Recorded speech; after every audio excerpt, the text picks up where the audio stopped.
आइए। Good morning sir. Good morning ma'am. बैठिए। Thank you sir.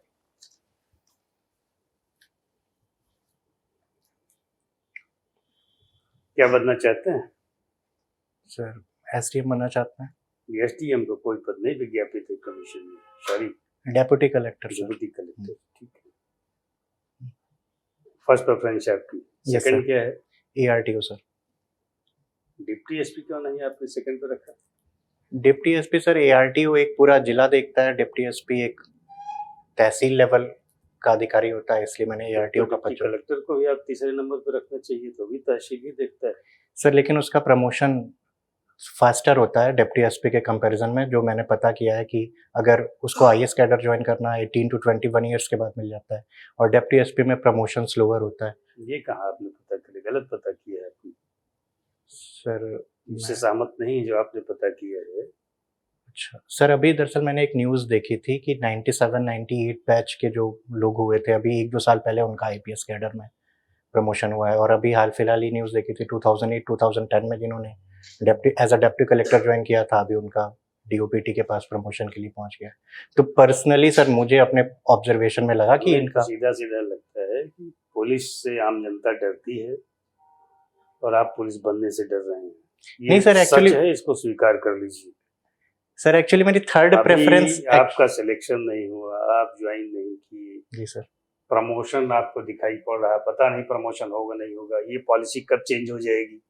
Ji sir, मैं क्या पता फास्टर प्रमोशन, बहुत दिन से ये रुका हुआ है, फास्टर प्रमोशन होने लग जाए डिप्टी कलेक्टर की तुलना में। जो एग्जैक्ट रीजन उसको बताइए। जी सर, ये अभी आज के ही परिवेश में जो हो रहा था, मैंने इसके आधार पे निर्णय लिया था, आगे का मैं नहीं सोच पाया। और मैंने एक्चुअली डिप्टी एसपी मेरी थर्ड प्रेफरेंस है, मैंने बहुत नीचे भी नहीं रखा है। तो फिर मिलेगी ही नहीं आपको। थर्ड प्रेफरेंस लोग दे देते हैं, मिलता फिर कहाँ है? चौथा मिल जाएगा लेकिन तीसरा नहीं मिलेगा। प्रमोशंस की जहाँ तक बात है जी तो सर। एआरटीओ का प्रमोशन तो और कठिन है। वो 15 साल बाद आरटीओ होता है जी। और उसके 10 साल बाद तब वो डिप्टी ट्रांसपोर्ट कमिश्नर होता है, तब तक रिटायरमेंट का नंबर आ जाता है। अच्छा, मतलब वहाँ तो प्रमोशन और बहुत कम है। हाँ सर, तो ये मुझे रियल लाइफ का नहीं था, जो यूट्यूब पे मैंने वीडियोस देखे कि कैसे प्रेफरेंस सेलेक्ट करें, उन्होंने मतलब उसके आधार पे मैंने निर्णय लिया था। अदरवाइज चॉइस अलग हो सकती है, लेकिन जहाँ तक प्रमोशंस की बात है उस विभाग के बारे में तो मैं जानता हूँ। प्रमोशन का मसला ही नहीं सर, मसला कुछ और है। अब अगर आपको डिप्टी कलेक्टर चार्मिंग दिख रहा है जी। तो उससे कम चार्मिंग तो डिप्टी एसपी का नहीं। डिप्टी एसपी रोड पर निकलता है, पता चलता है। डिप्टी कलेक्टर का कुछ नहीं पता चलता। अब तो लाल नीली बत्ती का भी मामला खत्म हो गया। जी सर। कम से कम डिप्टी कलेक्टर ये डिप्टी एसपी चलता है, जाता है तो रोड पे पता चलता है लोगों को। जी सर। बस ये है कि देख रहे हैं कि आप ही नहीं, बहुत सारे लोग इस तरह के आ रहे हैं। उनको पुलिस प्रशासन में बोलते हैं कि हमको समय की दिक्कत है, 24 घंटे की नौकरी है, जी सर। जीना हराम रहता है। जी। ये जो चैलेंजेस हैं, चुनौतियां, उससे लोग भाग रहे हैं। हम लोग ये देख रहे हैं। हाँ सर, कई डिप्टी एसपी को देखे कि यहाँ आकर के इंटरव्यू दे रहे हैं, first preference SDM, deputy collector और सेकंड आपकी आईटी। तो आप पहले सावधान हो गए। ऐसे बोलिए साहब साहब। नहीं सर, ये तो मैंने कल का केस है, यही वो था। जी। सर बैठे थे। जी सर। एक डिप्टी एसपी इंटरव्यू दे रहे थे। जी। ट्रेनिंग में है वो। ट्रेनिंग में है सर। और परसों जो केस था वो 2023 बैच का तो पोस्टिंग है ज्वाइन कर वेस्टर्न यूपी में। सर ये उनकी व्यक्तिगत प्रेफरेंस हो सकती है, जो लोग ऐसा दे रहे हैं। अभी पर्सनली चलिए बताइए, डिप्टी कलेक्टर की कुछ एक क्वालिटी। डिप्टी कलेक्टर की क्वालिटी सर, लीडरशिप क्वालिटी होगी, टीम प्लेयर होगा, और रिसोर्सेज ऑप्टिमाइज करके किसी तहसील लेवल पे, क्योंकि हमेशा ही रिसोर्स कांस्टेंट रहते हैं सर, चाहे वो बजट हो, मैन पावर हो, टाइम हो। इन कांस्टेंट के बावजूद जो डिलीवरेबल्स हैं ग्राउंड पे, वो डिलीवर करने हैं, पॉलिसी का राइट इम्प्लीमेंटेशन करना है। ग्रीवेंस रीएड्रेसल एक प्राइम ऑब्जेक्टिव होता है सर उनका, और ये ऐसे कार्य आपको क्यों सुटेबल माना जाए उस पद के लिए, आप बताइए। सर मैं टीम को साथ में लेकर के चल सकता हूँ सर। मतलब ये सारी क्वालिटीज आपकी पाई जाती है। जी बिल्कुल। और अपने गिनाया इनको। जी जी, और मैं जैसे एक होता है कि आप किसी को कन्विंस कर दीजिए, परसुएड कर दीजिए, सोशल परसुएशन की स्किल भी एक डिजायरेबल स्किल कही जाएगी डिप्टी कलेक्टर के अंदर। और ये मुझे व्यक्तिगत रूप से लगता है कि जैसे जब मैं अपने फ्रेंड सर्किल में रहता हूँ या कॉलेज में कभी कुछ ऐसा हुआ तो मैं लोगों को परसुएड कर सकता हूँ, कहीं पे कम्युनल टेंशन है या कुछ प्रोटेस्ट हो रही है या किसी की ग्रीवेंसेस है उनको टाइमली। यही सारी चीजें तो चाहिए deputy SP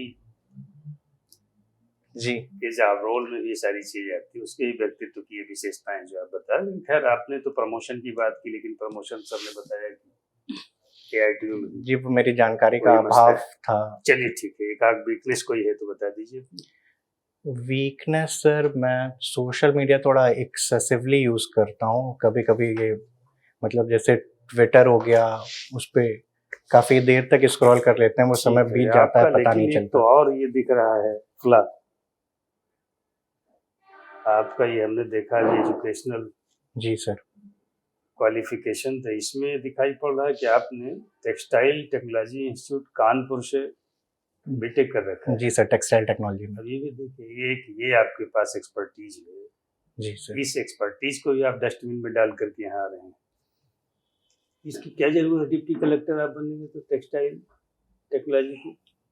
sir textile technology में मैंने जो पढ़ाई में सीखा और उसकी जो इंडस्ट्रियल ट्रेनिंग इंटर्नशिप में सीखा कि प्रोसेस को स्टैंडर्डाइज कैसे किया जाए, कई ऐसी लर्निंग्स हैं जो मैं यूज़ कर सकता हूँ सर एडमिनिस्ट्रेशन में, जिसमें प्रोसेस स्टैंडर्डाइजेशन है, रिसोर्स ऑप्टिमाइजेशन है।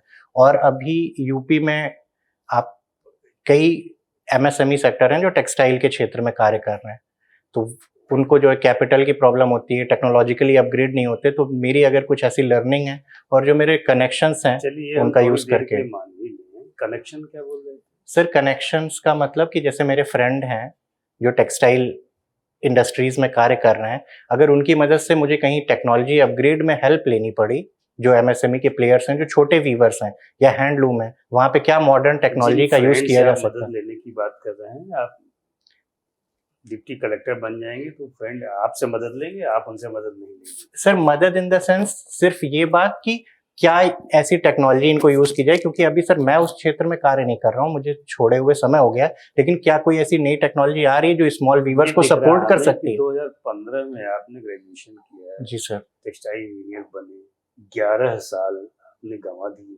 जी अब तक तो बड़ा पैकेज और बड़ा अमाउंट आपके अकाउंट में रहता है, जी। नहीं नहीं लगता आपको? जरा हाँ अगर सर यथार्थ के धरातल पर रह के सोचिए। हाँ सर, अगर कार्य कर रहे होते उसमें लग करके तो अभी बेटर लुक्रेटिव पोजीशन में हम हो सकते थे। तो इस बीच क्या कुछ किया आपने कि सर मैं जब फाइनल ईयर में था तो मैंने एक स्टार्टअप किया था सोलर एनर्जी के क्षेत्र में, रिन्यूएबल एनर्जी के क्षेत्र में, जिसमें हम लोग end to end solution provide करते थे कमर्शियल एस्टेब्लिशमेंट में सोलर प्लांट इंस्टॉलेशन के लिए। लेकिन उसमें कैपिटल के अभाव में और कई और चैलेंजेस थे, वो मुझे 2018 में रैप करना पड़ा। और फिर 2018 से 2023 तक मैं यूपीएससी के अटेम्प्ट दे रहा था सर, और फिर ये 2024 में मैं पीसीएस में शिफ्ट हुआ। क्या डेवलपमेंट रहा यूपीएससी के अटेम्प्ट में? क्या सर? सॉरी, यूपीएससी का अटेम्प्ट आपने लिया, क्या डेवलपमेंट्स रहे? क्या डेवलपमेंट्स रहे? पर्सनली मुझे क्या सीखने को मिला? नहीं नहीं, हाँ। मतलब क्या उपलब्धि रही सक्सेस आपने? रेट? अच्छा, क्या मैंने 4 टाइम्स लास्ट 2020 से 2023 तक मैंने मेंस लिखा, लेकिन मेरा मेंस नहीं क्लियर हो रहा था सर। 4 मेंस आपने? जी सर। प्रीलिम्स में कहीं फेल नहीं किए? प्रीलिम्स सर शुरू में 2 टाइम्स, 18 और 19। तो 6 अटेम्प्ट आप ले चुके? जी सर। अच्छा, और यहाँ यूपी में? यहाँ पे सर मैं बीच बीच में मैंने 2023 का अटेम्प्ट नहीं दिया था, यहाँ पे मैं 2020 से मैंने पीसीएस का अटेम्प्ट दिया था, 2020, 21, 22, जिसमें मेरा प्री नहीं हुआ था, और फिर ये 24 का मेरा प्री हुआ था। बल्कि यूपीएससी में परफॉर्मेंस आपकी ज्यादा अच्छी थी, आप तो मेंस 4 उसमें लिखे। सर हर बार ही 2020 और 23 तक हर बार ही पीसीएस और यूपीएससी एक वीक के गैप पे होते थे एग्जाम, तो मेरी फोकस यूपीएससी ओरिएंटेड रहती थी, और कहीं ना कहीं कुछ अभाव कुछ नंबर का रह जाता था, जिस वजह से मेरा पीसीएस नहीं निकल पा रहा था। एडमिनिस्ट्रेटिव एथिक्स में जी सर। कुछ सिमिलर कॉन्सेप्ट्स हैं, जैसे रिस्पॉन्सिबिलिटी और अकाउंटेबिलिटी। जी सर। सिमिलर हैं या सेम हैं? सर लगभग सिमिलर कहा जा सकता है, सेम तो नहीं। अगर मैं इलेबोरेट कैसे करूं डिस्टिंग्विश करेंगे? सर, अकाउंटेबिलिटी इन्फोर्स कराई या अकाउंटेबिलिटी मतलब मेरी जिम्मेदारी किसी एक की काम मेरा सही से हो रहा है और जो लिखे हुए मतलब जो रूल्स हैं और रेगुलेशंस हैं उनके हिसाब से हो रहा है और मुझे जिम्मेदार ठहराया जा सके। रिस्पॉन्सिबिलिटी बेसिकली जब एडमिनिस्ट्रेटिव एथिक्स में यूज की जाती है तो वो प्रोजेक्ट के कंप्लीशन के लिए होती है कि प्रोजेक्ट कंप्लीट हो गया कि नहीं टाइमली, इसकी रिस्पॉन्सिबिलिटी इस सेंस में यूज एंड करते हैं what about sympathy and empathy? Sir. Sympathy मतलब मैं तटस्थ रहकर किसी के प्रति अगर कुछ अनुभूति करता हूँ कि कोई एक, जैसे मान लीजिए एक भिखारी है और मेरी सहानुभूति हो सकती है, सिंपैथी हो सकती है कि अच्छा मैंने इसे भीख दे दी 5 रुपए। लेकिन अगर एम्पैथी है तो मैं उसकी सिचुएशन में जाके फील करूंगा, I will put my self in his shoes कि इसको और क्या समस्याएं होंगी और इसका जीवन और अच्छा कैसे किया जा सकता है। तो एम्पैथी में सर ज्यादा एक्टिव इन्वॉल्वमेंट होता है किसी के दुख, किसी के संघर्ष में। किसी में एम्पैथी की बहुत अधिकता हो तो वो भी भीख मांगना शुरू कर देगा। नहीं, भीख मांगना नहीं शुरू कर देगा, लेकिन by going the shoes of a beggar. मैं एडमिनिस्ट्रेटर के पॉइंट ऑफ व्यू से सोचूं तो मैं ये सोचूंगा कि इसके और क्या चैलेंजेस हो सकते हैं और उस हिसाब से पॉलिसी मेकिंग की जानी चाहिए कि कंपैशनेट पॉलिसी मेकिंग हो, इनका रिहैबिलिटेशन हो या इनका। कहीं मैंने पढ़ा था किसी सर सोशल मीडिया प्लेटफॉर्म पर या अखबार में कहा कि वो भारत का सबसे बड़ा जो भिखारी है जी, उसका टर्नओवर करोड़ों में है। हाँ, ठीक बात।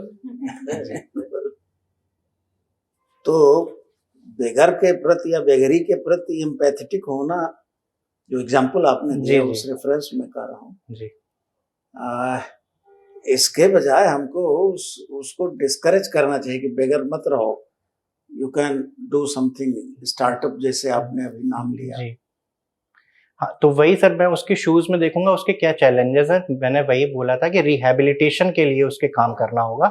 मैं उसको सिर्फ भीख दे के मुक्त नहीं हो जाऊंगा। सिंपैथी में मैंने सिर्फ उसको भिक्षा दे दी, एम्पैथी में मैंने उसकी जरूरत समझी और इसको कैसे रिहैबिलिटेट किया जाए या मुख्य धारा में शामिल किया जाए, इस प्रकार के मैं उपाय कर सकता हूँ। हाँ, लेकिन ये जो वो एग्जाम्पल है कि रिचेस्ट बेगर, हाँ सर, वो पर्सनल ओपिनियन अगर मेरा है तो शायद एनॉमली हो सकती है कि कुछ लोग ऐसा होंगे जिन्होंने धन अर्जन कर लिया होगा या इस प्रकार की संपत्ति इकट्ठा कर ली होगी। लेकिन तो बेगर को, एक भिखारी को जो इनकम होती है उस पर कुछ आयकर वगैरह लगता है कि नहीं लगता है? सर इस विषय में तो जानकारी नहीं है मुझे। बड़ा मुश्किल है, कैलकुलेट कैसे होगा उसका? जी जी खैर नहीं लगती है। सर ने बात की थी एम्पैथी और सिंपैथी की। Yes ma'am. तो मैं बात करूंगी एथिक्स और लॉ में क्या डिफरेंसेस है? एथिक्स और लॉ में क्या डिफरेंस है मैम?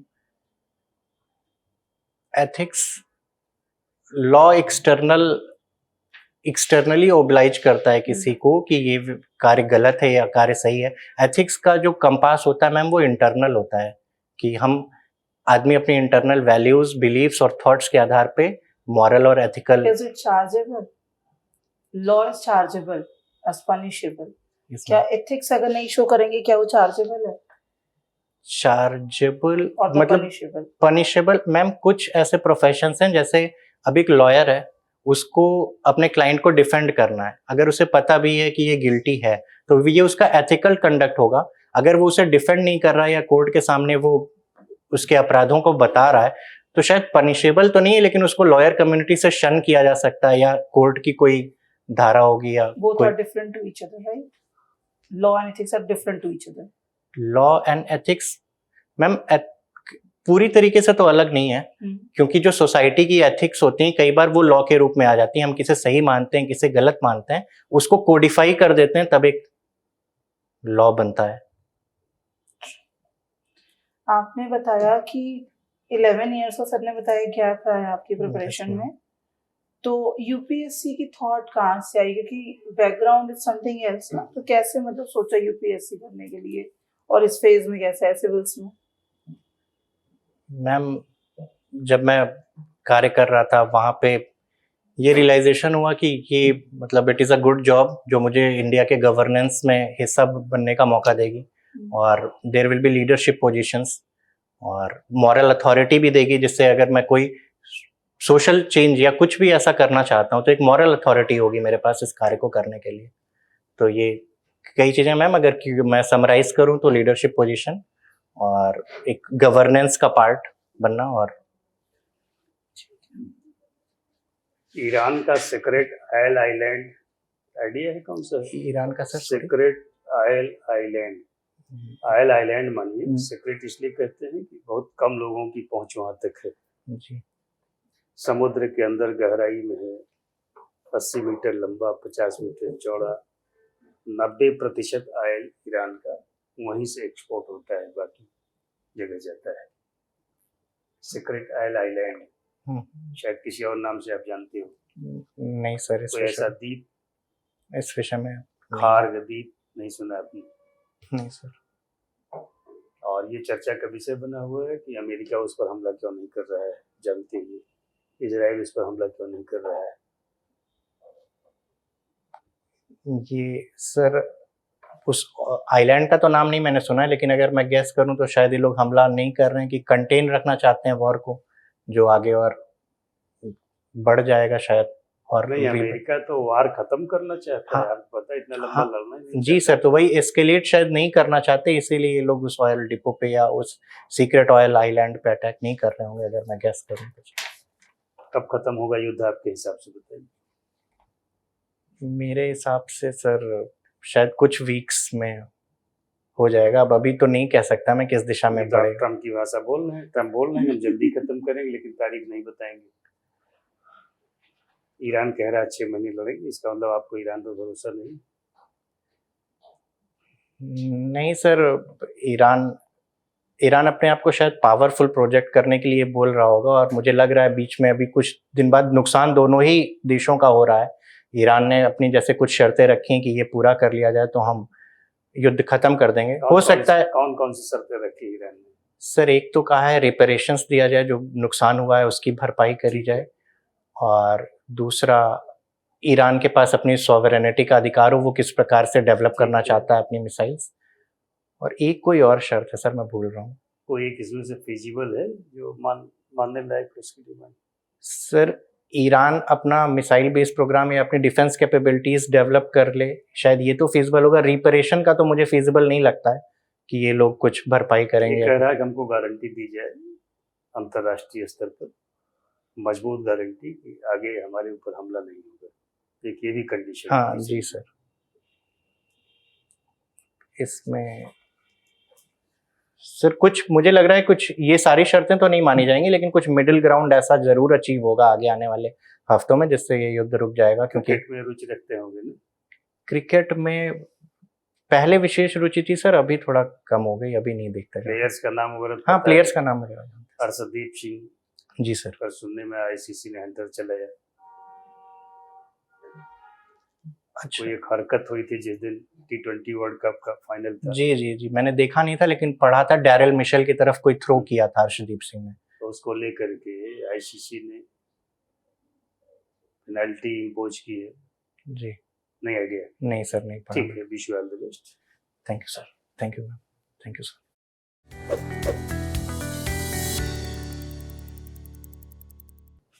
बैठिए, कैसा रहा इंटरव्यू? सर ठीक, मतलब काफी कुछ कमी लग रही थी मुझे। क्या क्या लगा आपको? जैसे मतलब मैं अच्छे से आर्टिकुलेट नहीं कर पा रहा था, शायद बीच में एग्जांपल्स का भी अभाव दिख रहा था मुझे। ठीक ये है।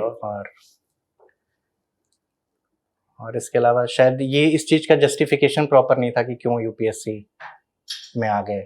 जब मैम ने पूछा था कि क्या ऐसा हुआ कि क्यों शिफ्ट कर गए यूपीएससी, क्या ऐसा हुआ कि क्यों यूपीएससी में आने का मन हुआ, मतलब आपने टेक्सटाइल की पढ़ाई करी और फिर मुझे लग रहा है वो हैवजर्ड टाइप का मेरा इलेबोरेशन था। वो कितना अंक देंगे आज की परफॉर्मेंस में? ये तो मैं नहीं कह सकता, ये तो आप लोग बताएंगे सर। इवैल्यूएट कीजिए, डिप्टी कलेक्टर बनने जा रहे हैं।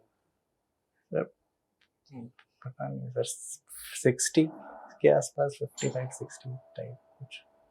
देखिए, आप डिजर्विंग कैंडिडेट हैं 70 के लिए।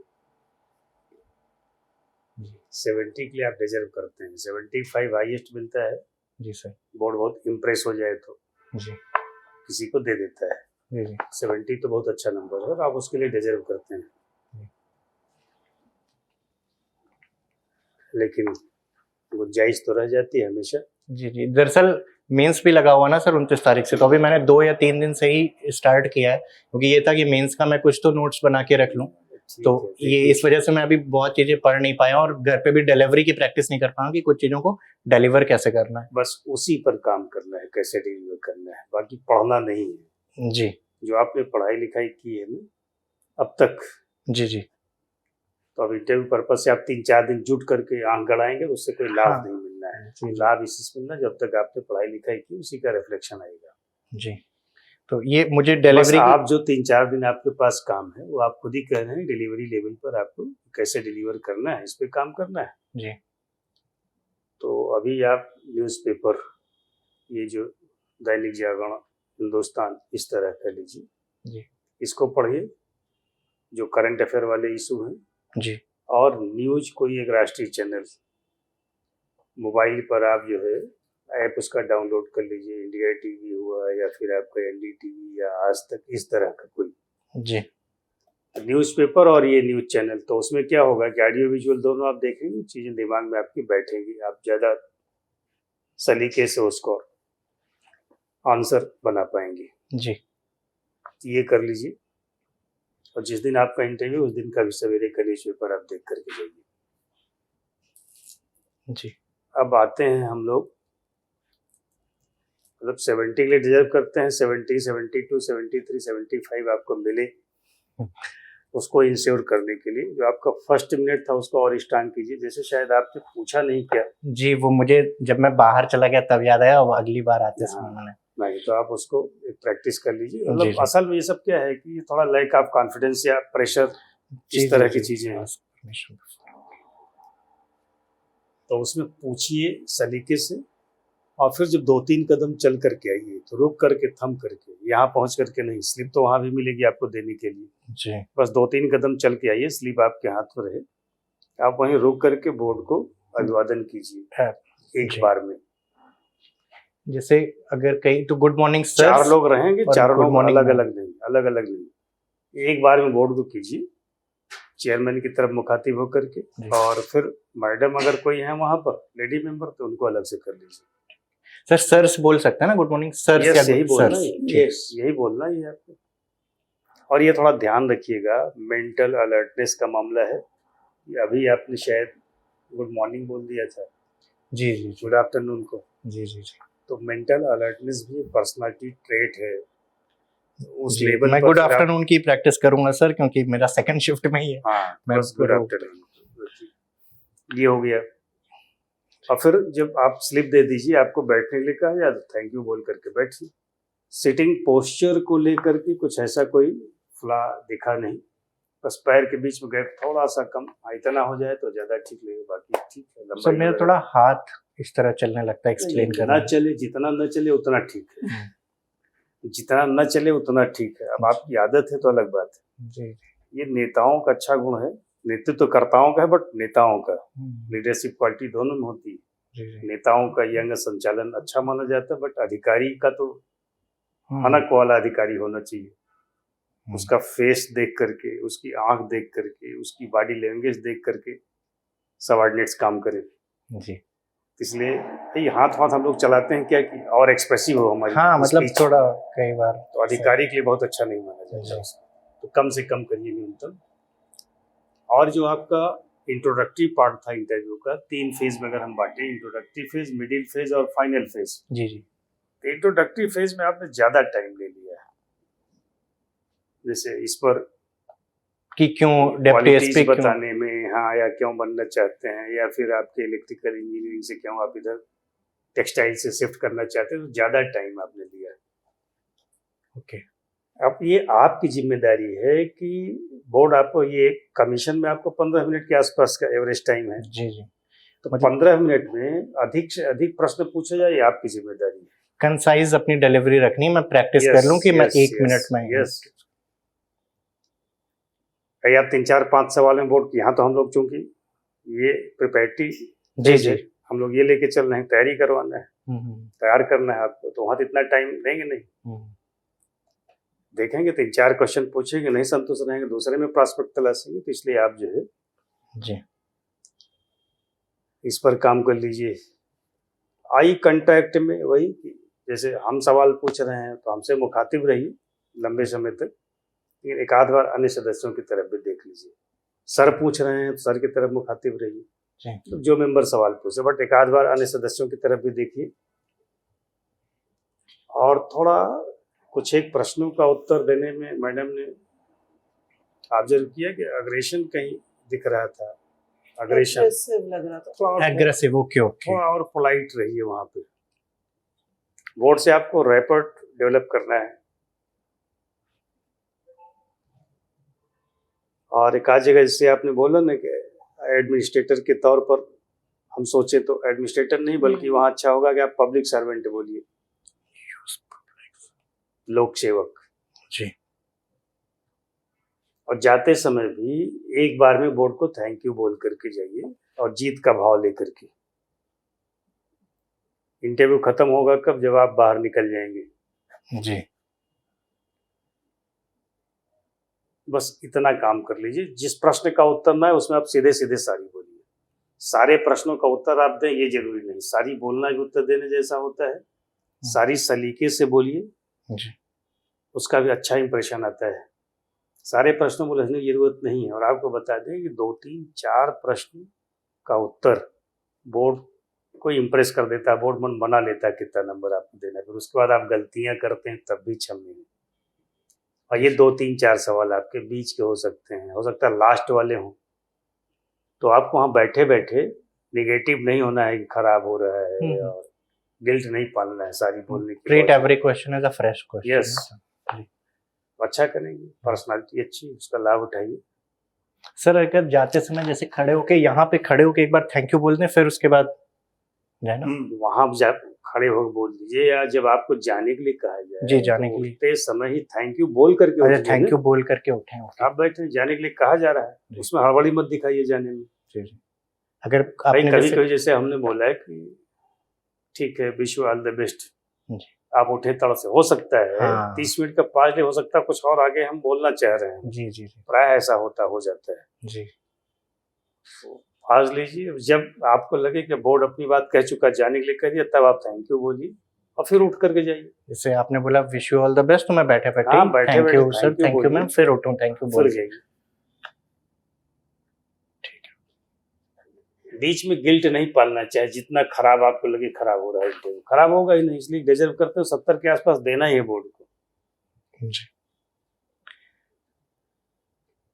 मुझे सर इस चीज का है कि ये गैप को जस्टिफाई करने वाला, मतलब ये एक खराब चीज तो है, अब क्या कुछ करें। नहीं, जो ईमानदारी जो सच है उसको जी, बोलिए। यही सच है सर जो बताया। वहाँ बैठे हुए लोग, उनके यहाँ भी, उनकी भी यही सराउंडिंग है।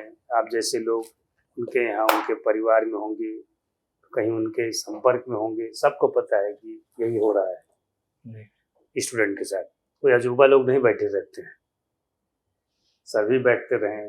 कभी वहाँ कमीशन में लोग बैठते हैं तो यहाँ आकर के इस बार के बताएं, वहाँ भी लोग बैठे थे, यहाँ भी बैठे थे, जी बाज नहीं है, उनका टर्न खत्म हो गया तो यहाँ भी आके बैठ गए थे।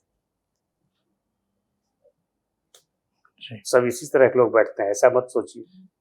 आपकी मन स्थिति समझते हैं सब बच्चों, कोई नुकसान उससे नहीं होना है। देखिए आज आपने जो किया कुछ नुकसान थोड़ा हुआ आपका। जी जी 65, 68, 70 नंबर आज की परफॉर्मेंस पर मिलेगा आपको, बट आपको और बेहतर करना है। 70 मिले ही मिले, या 72 मिले, 75 मिले।